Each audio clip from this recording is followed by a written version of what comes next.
Les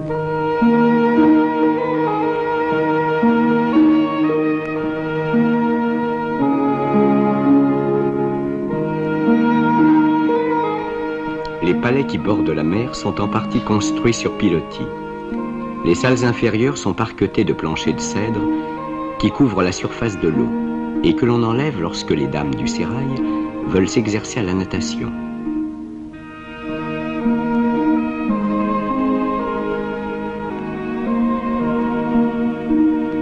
C'est à peu près ici le climat de nos villes du Midi.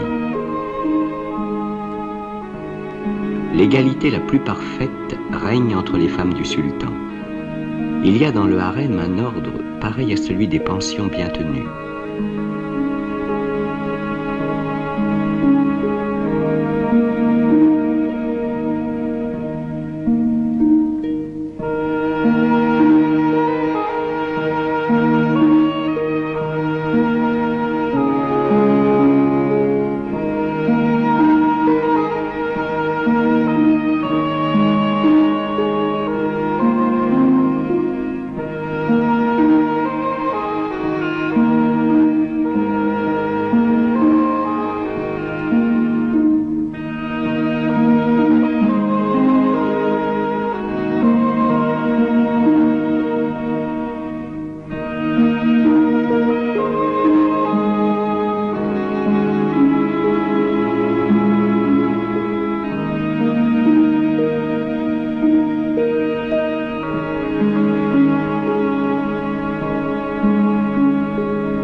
La Corne d'Or est un golfe d'un quart de lieue de largeur et d'une lieue environ de longueur.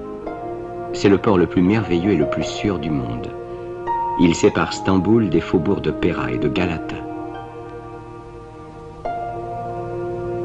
À l'aube, le soleil ravivant les lignes lointaines des rives et des promontoires, on jouit de l'éblouissant spectacle du port de Constantinople, le plus beau du monde assurément.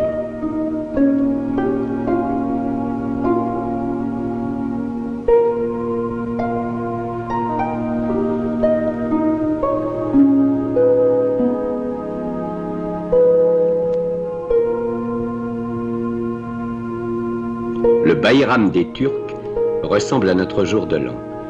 Dans les journées du Bayram, toutes les religions prennent part à l'allégresse musulmane.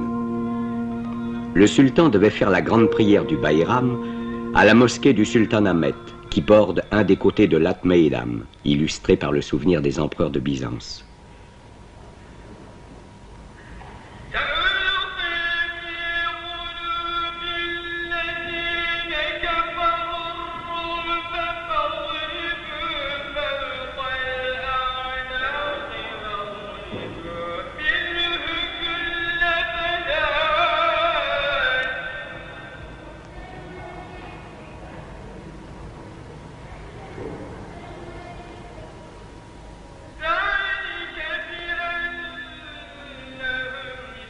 Cette place est oblongue et présente toujours son ancienne forme d'hippodrome.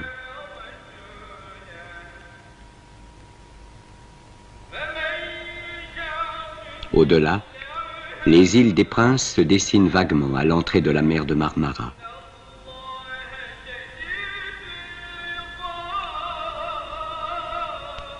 Les gens des divers quartiers affluaient vers Sainte-Sophie.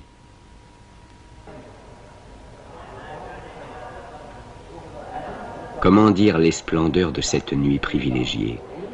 Comment dire surtout le motif singulier qui fait, cette nuit-là, du sultan le seul homme heureux de son empire?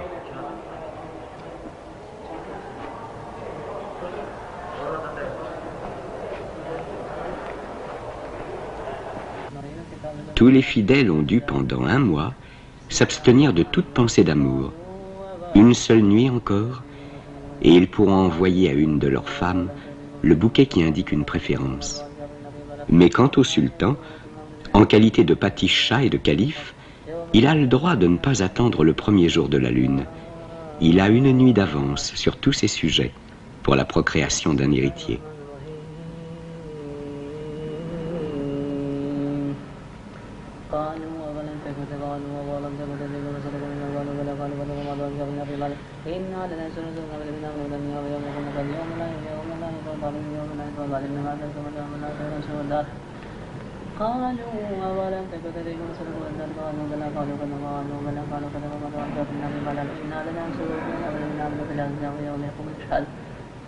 يوم لا ينفع الظالمين معذرتهم ولا أمل لهم ولا مسلم الدار ولقد أتينا من سبيل قال الإسلام كتاب قالوا ولم تجدوا في أنفسكم إلا قالوا بل قالوا وما أجاب النعيم لك إنا لننصر في ولننصر وسلم علينا ولكن يوم يكون شر يوم لا ينفع الظالمين معذرتهم ولا مسلم الدار بسم الله الرحمن الرحيم. Si l'on se rendait compte de la dignité et de la chasteté même des rapports qui existent entre un musulman et ses épouses, on renoncerait à tout ce mirage voluptueux qu'ont créé nos écrivains.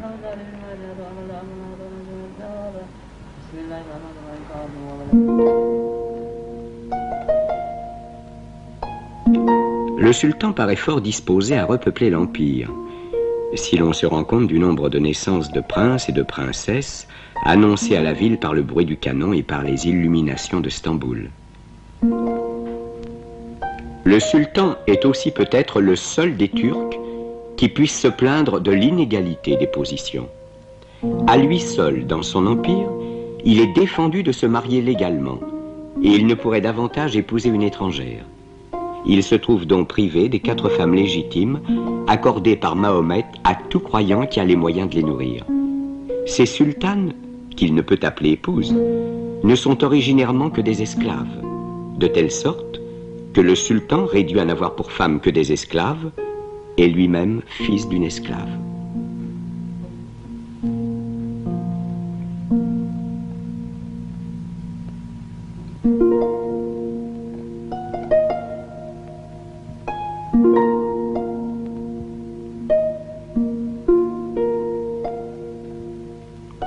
La joie de boire de l'eau a fait inventer à ces peuples les plus charmantes constructions dont on puisse avoir l'idée, avec cette forme de pavillon chinois dont l'architecture spéciale domine à Constantinople.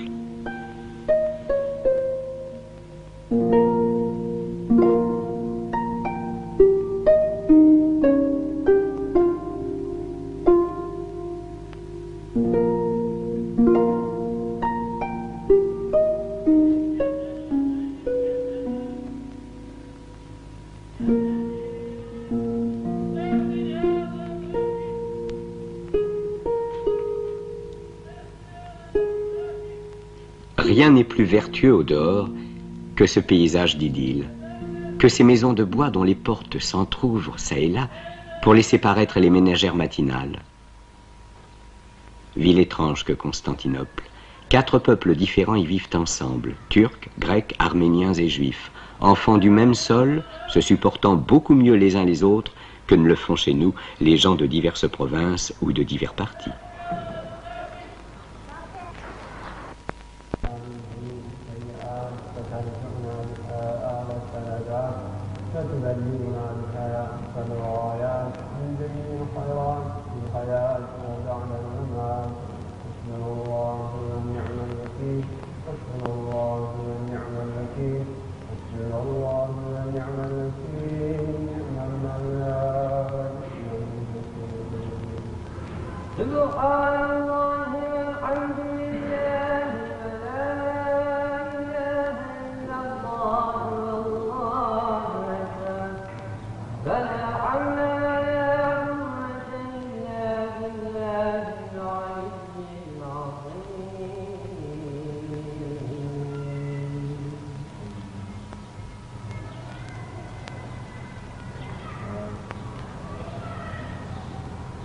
L'eau arrive par aqueduc et se conserve dans des réservoirs.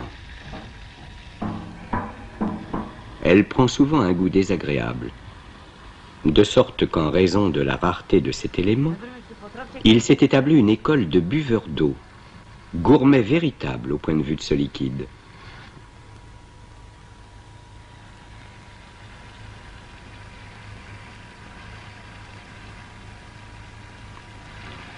On vend des eaux de différents pays et de différentes années. L'eau du Nil est la plus estimée, attendu qu'elle est la seule que boive le sultan. L'eau de l'Euphrate, un peu verte, un peu âpre au goût, se recommande aux natures faibles. L'eau du Danube, chargée de sel, plaît aux hommes d'un tempérament énergique. On apprécie l'eau du Nil de 1833, bouchée et cachetée dans des bouteilles que l'on vend très cher.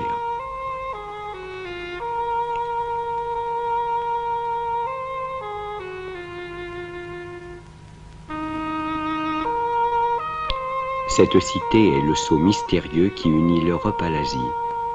Si son aspect extérieur est le plus beau du monde, on peut critiquer, comme l'ont fait tant de voyageurs, la pauvreté de certains quartiers. Constantinople semble une décoration de théâtre qu'il faut regarder de la salle sans visiter les coulisses.